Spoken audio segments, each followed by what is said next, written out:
under our window in the bedroom where he has a little pad to sleep on. And I thought, the sun isn't out, but son of a gun, it had just come out. Mary? Yes. Okay. Hi, Hillard. Hi, how are you? We're going to start right now. Okay. All right. All right. Welcome, everyone, to the April 24th, 2023 meeting of the Board of Health. Hillard Bosky, one of the board members. And just so everyone knows out there that this is a hybrid meeting, such that someone could go on Zoom and participate in the meeting as well as show up here in Town Hall. So let's start with attendance. When you hear your name, just raise your hand and say you're here. Mary? Here. Charlie? Yeah.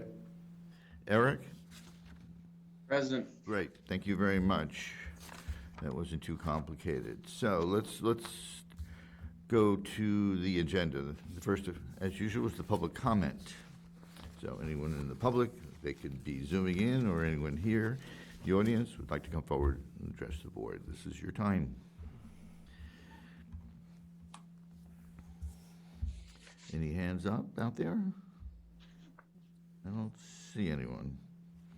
Anyone else? Okay. Okay, let's go to number 2, public hearing.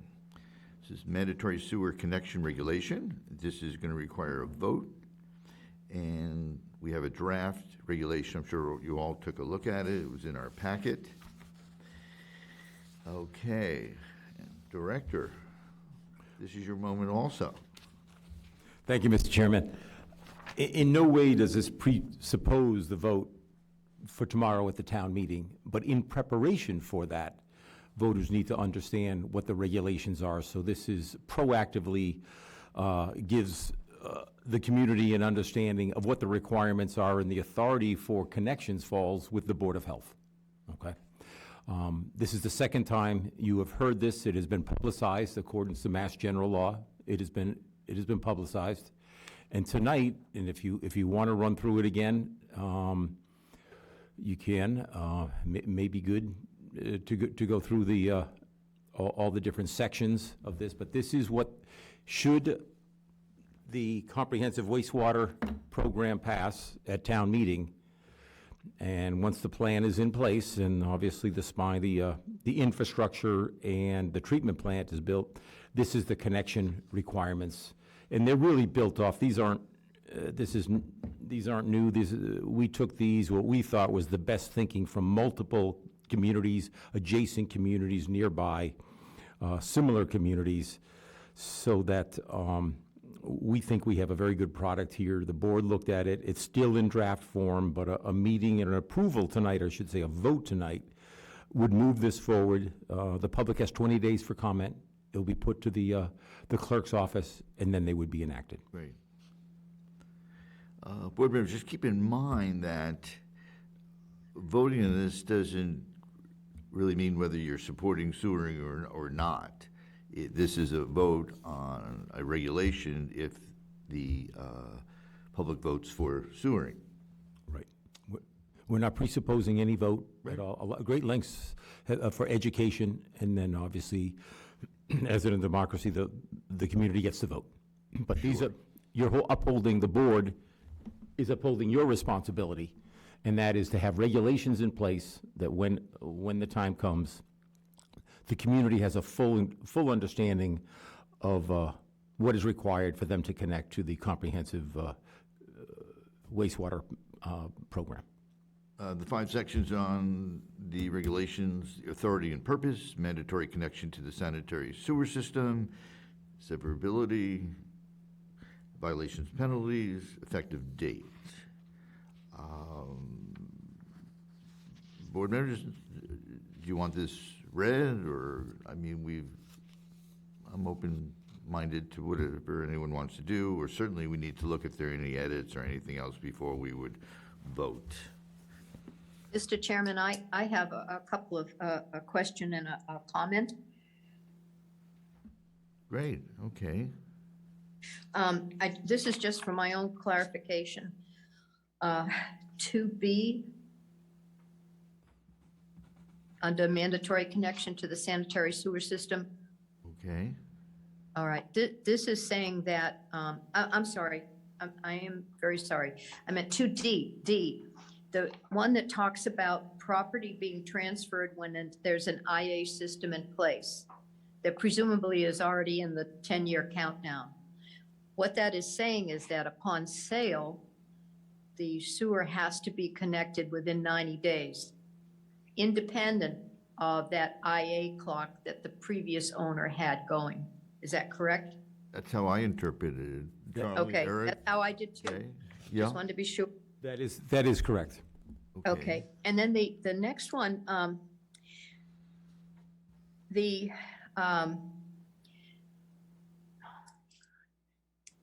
okay, 2F, talking about the abandoning septic tanks, cesspools, and similar private wastewater disposal facilities, that requires a disposal works permit issued by the Board of Health. Is that something that already exists, that the department already issues? I don't know. Through the chair, that is part of the installation permit that we issue now. So Now. when they sometimes it's a removal. This would be a decommissioning. So they would pump the tank, break the tank, fill it. But that is included right now in the installation permit that is issued For a new one. for a new one, a repair. Right, right. And it details exactly what you have to do, It does. because that does represent then an additional expense that I don't think has been addressed anywhere. And I just think we need to be aware of that. So, the chair, to Mary, so I called on that. So I called to see, because we're really what the board is trying to do here is to lay out all the costs in the most affordable and cost-effective way. Pumping is between 3 and 5, and many times they'll just break it with the equipment that they have on board and they're on property, on site, and oftentimes they're able to fill the tank with sand that's already there. That would be then included, and we've checked with other communities, that's what they're doing at minimal additional expense. Right. One and done, in other words. Exactly. And again, very site-specific, depending upon. Right, sure. We can't, it's not a one-size-fits-all by any means, but in an effort to try to make this, minimize cost, we want to incentivize, actually, the only way we clean up the embayments and the water is by people connecting. And that's to eliminate any financial barriers, and that's one of them. So when you issue this permit, the disposal works permit, what do you require by way of inspection that it has been done according to your specifications? Through the chair to Mary, that's a great question. Right now, it's the engineer. This will be, all these plans will be, and as we do today, Title V, the engineer that puts plans together and submits them, they're reviewed and approved, and then the engineering company goes out and certifies that, and they write us in writing that they have certified it on a date, that it is in accordance with the specifications and the provisions of Title V. And that same procedure will be in place. So people would have to have an engineer oversee. Most certainly. They're going to have an engineer. The connecting. Right. We'll have an installer, but it may be very simple. If there isn't a pump, if it's gravity close, it may be minimal. But right. But to have, you'd want to have an engineer to do this. Right. To lay out a plan.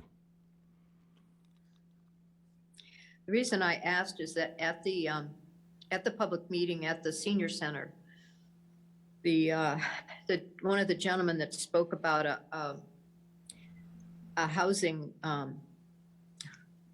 I guess they're condominiums off of 28, and he was asking about the connections to the individual units and that kind of thing. And kind of the outcome was that they definitely would need an engineer to do it. But it sounds as if most people will also need an engineer, at least for a small portion of what they're going to have to do. Not, through the chair, not unlike Title V, the plans that are in now, but not nearly to the buoyancy and calculations and all the different, Right, metrics that have to be in calculus that have to be put into place. This is just to make sure when they put a stub in front of the person's property to connect that, there is a degree of engineering that has to be put in place to make sure it's done right, but fairly simple in nature. right. Unless it's a more complicated issue like that housing area was. To the chair, I remember, Mary, exactly what that conversation was. There will be those, and really depends on how intricate the system they have in place now. If everything comes Right. out the front and it collects all together and it's a straight shot and not that far and gravity fed, fairly simple and straightforward. But to mislead, there will be some complicated or more complex, let's say. They're more complex plumbing and engineering that's going to have to be done. It's really depending upon the site. Right, okay, thank you. Yep. Anyone else? Eric? Charlie? I had a question for Jay. You mentioned that the systems would be broken and then filled. Do you mean physically I do. broken up? I do. So it can't Okay. hold water anymore and it cannot be used. Now, we're saying the most cost-effective and minimally, the financial barrier to be minimized. Some individuals may decide if they want a pool or if they want a deck or to utilize that section of their yard for an addition, something of that nature. They may go through the expense at their choice, not the board's requirement, to actually extract the system from their property. But Okay. yes, the system will be broken. And other than breaking and removal, are there any other acceptable forms of decommissioning at this point? Well, the board could require that they remove them. This is the most cost-effective so that it can't be Okay. used. It's pumping, breaking the tank, filling the tank, and it's not material coming onto the property. And I've talked to several installers that said, no, we do now. We just use the material that's on site. Okay.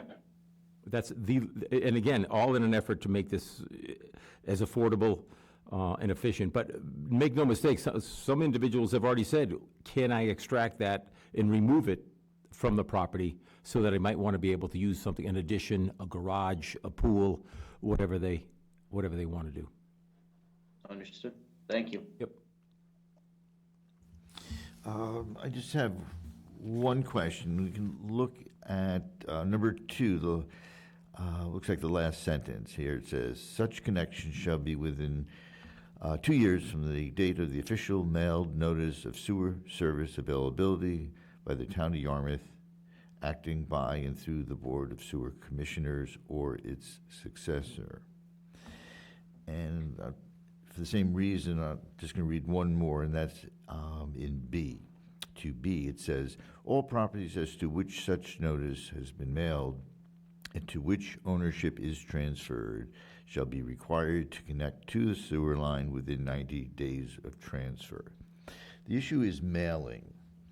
One of the things we have had are people coming in front of us when they're late with their tobacco license, for instance, and claim they never got it, received it. The question is, how will these be mailed and how do we know the person received it? Because it may, timing-wise, it may not be time for taxes where you're going or your water bill when you're getting your notice that 2 years is starting. Right. What should be done with that to guarantee the person received it? This is done in phases. It might not. It might be possible that this could also be posted. We could actually post the property, or whether it's a door hanger, something of that nature, to inform. And again, that's not foolproof either. So something could happen there. But I think I don't. In my estimation, we're not going to go through the expense of a certified letter. I think first-class mail and Incredibly expensive, and yeah. a door hanger probably would be enough. Now, one to the chair, that one of the, Mary, you were there, one of the questions that came up at the senior center was, do I have to wait 2 years to connect? And very clear, so the residents listening at home, it's within 2 years. You can immediately connect, but that terminology, that phraseology might be a little bit confusing. You do not have, there is not a waiting period. Right. Actually, we want individuals to be, should this all pass, and we're now implementing these regulations, we'd want them to connect immediately. Yeah, we need flow. We need flow, and that's how things get cleaned up, right? Yeah. This is a long-term, this is a generational investment, right? This is just the first phase. But it's a generational investment in the future of Yarmouth, and certainly it falls very, right at the pillar of public health, how wastewater is handled. Absolutely. Yeah, I don't see any alternative. So we go ahead and vote if anyone wants to do that. Make a motion, and it's a vote on the, on this draft, okay, for the regulation for connecting, so. I move that we accept the Yarmouth Board of Health mandatory sewer connection regulation draft of April 24th, 2023. A second from someone? Second? Okay, thank you, Mary, thank you, Eric. So, all in favor of the motion, just raise your hand and say aye. Aye. 3. Aye. Any nays? Nay. 1 nay, so it passes 3-1. Okay. Okay, So I just want to repeat, so the board understands, this will now go up to the clerk's office as passed. It'll keep the watermark of draft on it for 20 days. Yep. Until we hear, if there isn't any opposition or for variances or any community input, it would then be enacted. yeah, Okay. okay, sounds good. Thank you for clarifying that. Okay, so we have an update on coronavirus. Okay, In your pack, you may have seen, there's a change to how they're actually calculating, the calculus of what is considered vaccinated, fully vaccinated. I think they call it complete, but we can walk through this. So you're going to see some numbers that you haven't seen in the past, 90% of compliance, and some numbers have changed. It isn't that the numbers have changed, it's actually the calculation is different. Makes more sense, I think. Pardon me? I think it makes more sense, too. Yes. Thank you, Mayor. You understand this very well. Appreciate it. Any input you can give. If we could just go through here. So it's the current status of 4 active cases.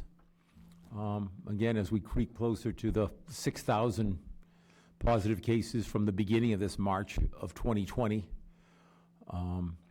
But 4 active cases, positive cases, I should say. And that's an attractive number there. By month over month, we see a steady decline. I'm confident the April numbers will come in even lower. If you see December, there was a spike to 160.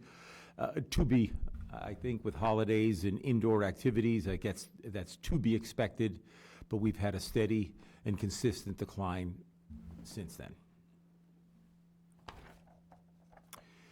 So this is where, in relation to our counterparts across the Cape, if you can see, we're just about at the county average. We're above the state average, but our positivity rate is 6.16. We're hovering around that, and when we do our monthly, month over month, you'll see that we're hovering right around that number consistently. And it's trending down. It's trending down, and it coincides with May 11th. This emergency order is lifted nationally. So, although we still will always stress vigilance and cough hygiene and making sure individuals are protecting themselves, but the numbers certainly trend in a positive direction. Thank you, Erica. This is the one that I did want to take here. You could see this on the right-hand column.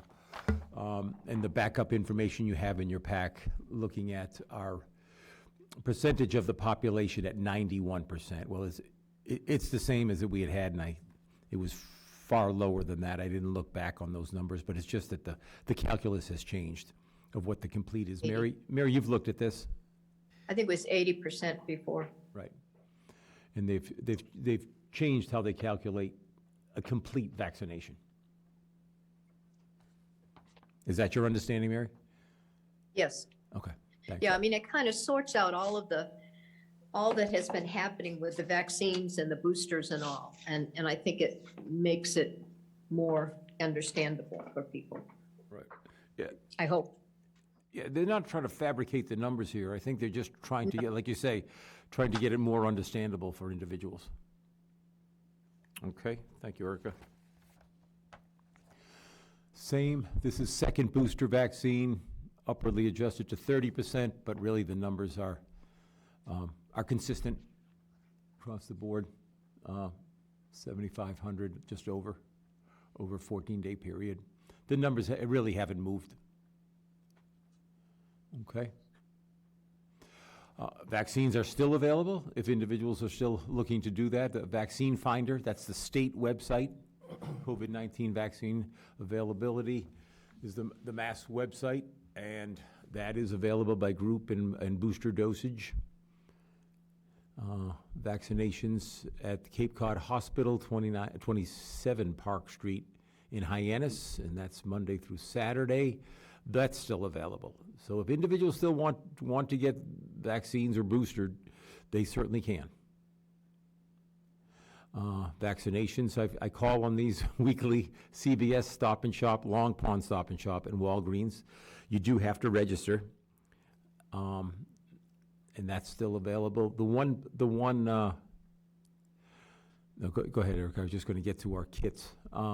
Testing sites. This is where it has changed, and I don't know if this is going to change or not. But there is an auto message to go ahead and schedule for testing. But the kits are no longer available. We've exhausted our inventory here. Free vaccines, I don't know that they're going to be available. I know that they may be now, but soon not to be available in pharmacies or by mail. You're not going to be able to get those. And I believe third-party insurance is not paying for those anymore. This one here, positivity rate. This is a good chart. I think you can see a spike in March, but it was quickly went back down again. It went to 10.54. We're quickly back down again. We're staying right again that 5.6 number. We're at 6.16. And it's right about the county average. Mask advisory stays in place. I think the board made a good call. It dipped below the number, the benchmark that you had identified as 5, but has quickly ticked back up again. It's just standing, not mandatory, just an advisory, and it's good precautionary information.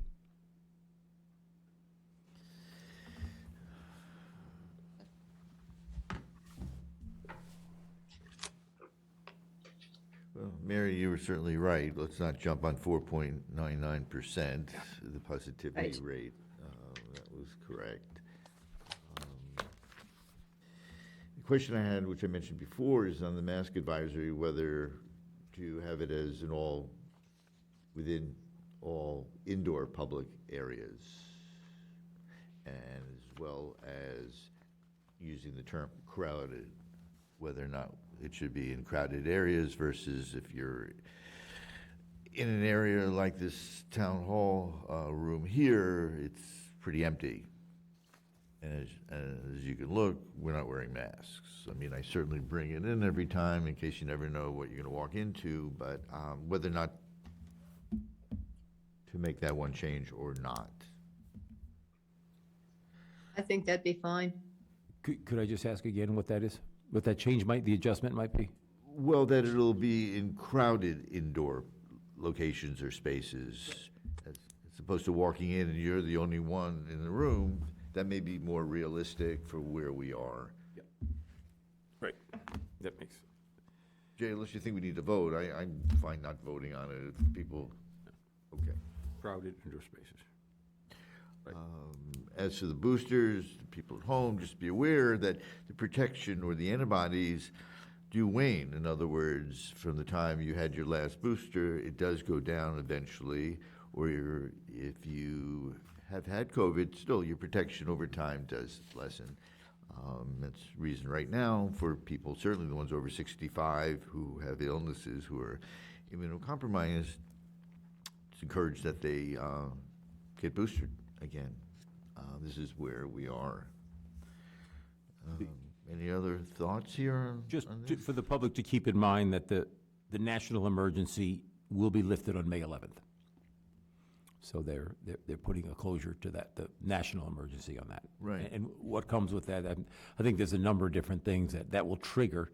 One, to be that kits will no longer be available. Yeah. We pushed out, thanks to Bruce Murphy, we pushed out a lot of kits here, tens of thousands. Yeah, both of you did a great job. Yeah, I mean, things the get public obviously needed it, and we provided it. I'm not sure, a lot of towns weren't even accepting it. We took theirs. We did, pallets, Yeah. Bruce, yeah, no, Bruce did not say no to any delivery. Yeah, He did, right, as you probably know. Yeah, and they all went out, and we used them.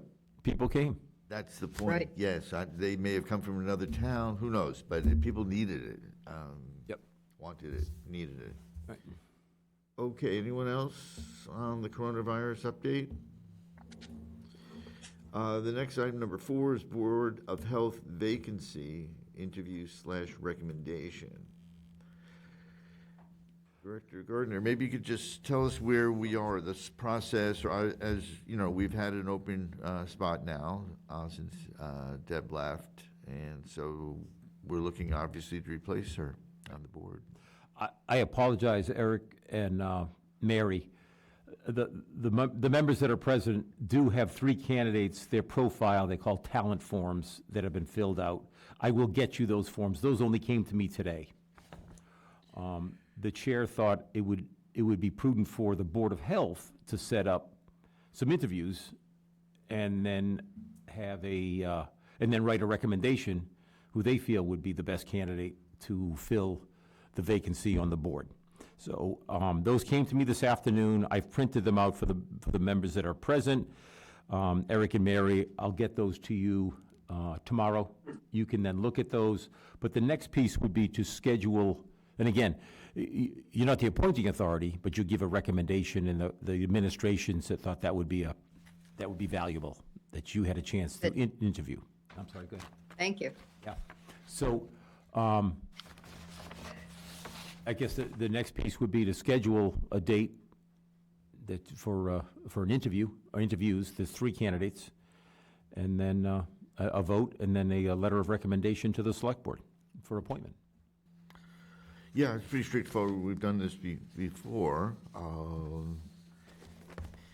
I guess I should say the caveat is, I can't necessarily say the Board of Selectmen are going to go with your recommendation, but you've given a Oh, recommendation. no, they Okay. can reject it. They can, Right. obviously, in this town, that's where it comes down to. They may turn, Okay, just as long as there's a full understanding, full disclosure here. Okay. there's no guarantee. It's just our recommendation based upon speaking with the person, their application. That's And all. understanding what the board responsibilities are. Very true. Right. Yeah.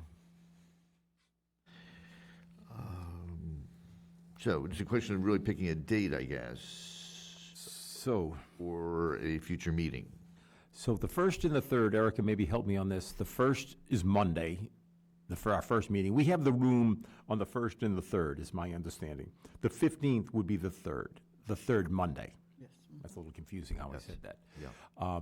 The chair's not available on the 15th. We could still have a meeting on the 15th. Mary, if you'd be willing to take the chair. I do have some other things. I'd like to get the V&A in here to talk about some of the things. I have a few other items that are meeting. We'd have to go all of May without a meeting, but I think we should have all 4 present members there for the interview process. Correct. I agree. Yeah. Okay. Is it, Eric, you good on that? May 1st, yep. Okay, so the 15th we'll have a meeting 15th we'll have a meeting, and it won't be these candidates. It gives me time to schedule, making sure the candidates can come in. And it would then be, let's take a look. Oh, I'm sorry, Jay. I thought you said May 1st. Well, May 1st is next week. Right, so no to May 1st. No to May 1st. The Yeah. interviews would take place after May 15th. After May 15th, when the chair is back, we have a full Okay, full okay. complement of board members. My But mistake. yeah, but Eric, I would like to meet on the 15th. Okay, Okay. great, Yep. great. So the next day that we would have the room is the 30th, which is a holiday. Do we have that room on the 30th? No, it's just the 1st and the 3rd. Third. So it's the 23rd, okay, so 8, 15, 23rd. So it's okay. June 5th. Yeah.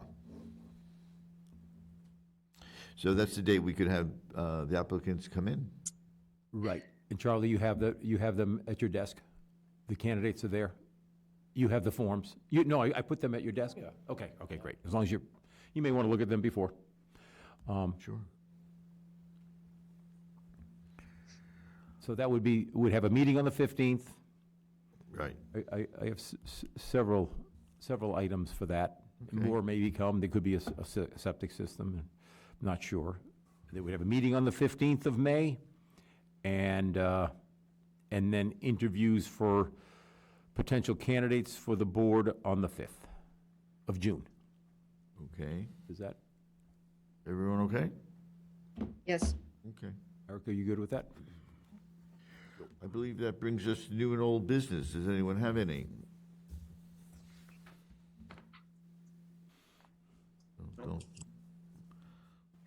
Don't be shy. I don't. Charlie, any new or old business? Well, I assume that's a no. I will say something.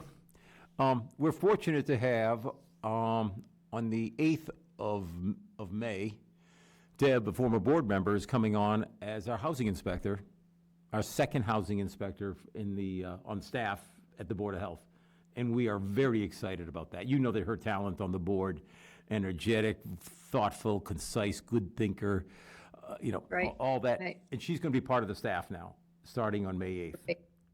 Excellent. Good choice. Yeah, we're thrilled about that. So you may actually see her sitting at the middle table here at some point, but on May 8th, she'll be coming. So I guess that's one bit of Something new positive. news. New news, we'll say. Yeah.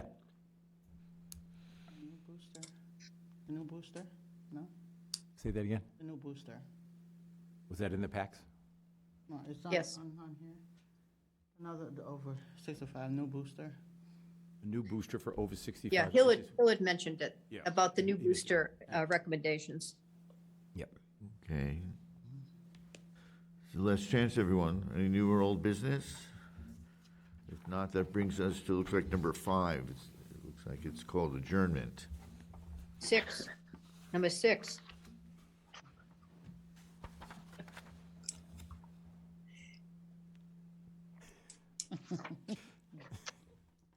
Okay, Sure, I'll make a motion to adjourn. Okay. there we go. Oh, there we go.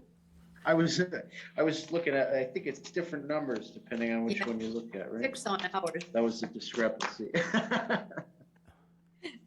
Okay. Well, whether it's 5 or 6, we have a motion put we're forth here. Motion's still in place. Whatever the number is. Would there be a second on, someone? Be brave. This is a motion to adjourn. Anyone interested in leaving? Second. Oh, well, we gotta take her here. That's great. I wish I could. Yeah. Okay, the parking lot, the cars are already starting. So all in favor of adjourning, just raise your hand and say aye. Aye. Aye. Aye. That was an aye? Aye. Okay, it's unanimous. This meeting is over. Thank you, everyone. Be well.